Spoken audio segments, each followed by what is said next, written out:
Hello guys, el día de hoy trabajamos con esta página, page number 85 y lo que hicimos primero fue esto. Vamos a poner en orden estas pictures, those pictures, that way we can know what happened with this story, okay? Vamos a escuchar el audio y ustedes deciden which picture go first. ¿Cómo? Con números. 1, 2, 3, 4, 5. Tenemos ahí las letters A, B, C, D, and E. Así que vamos a ponerlas en orden, ¿ok? Ready? Hi, honey. How was the first day of the trip? It was awesome. Dice, well, how was the first day of the trip? The first day, ¿ok? What did you do? First, we arrived at the campsite, and then First. Eso quiere decir lo primero que hicieron. First, we arrived to the campsite. Okay.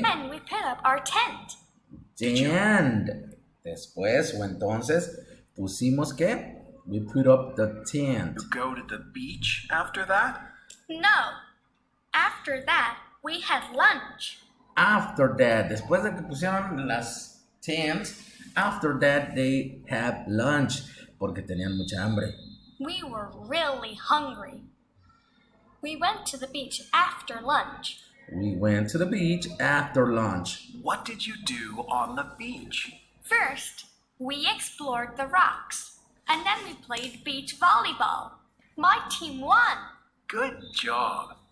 Ok, bueno, ustedes le ponen number 1, 2, 3 and 4 para que completen esa actividad, ok.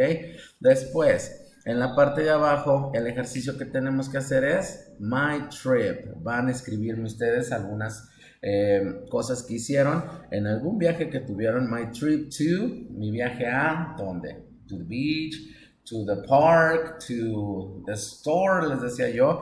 A lo mejor no es un viaje muy grande, pero si no tienen otro, pues pueden ponerme eso. Y completar first, then, after that, and then. ¿Qué fue lo que hicieron? First, ¿qué pasó primero? And then, después. After that, después de eso. And then, al final, o después de esto, ¿qué fue lo que hicieron? ¿Ok?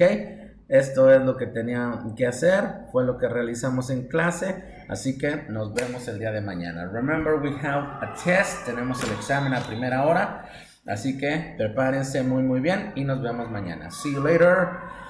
Bye bye.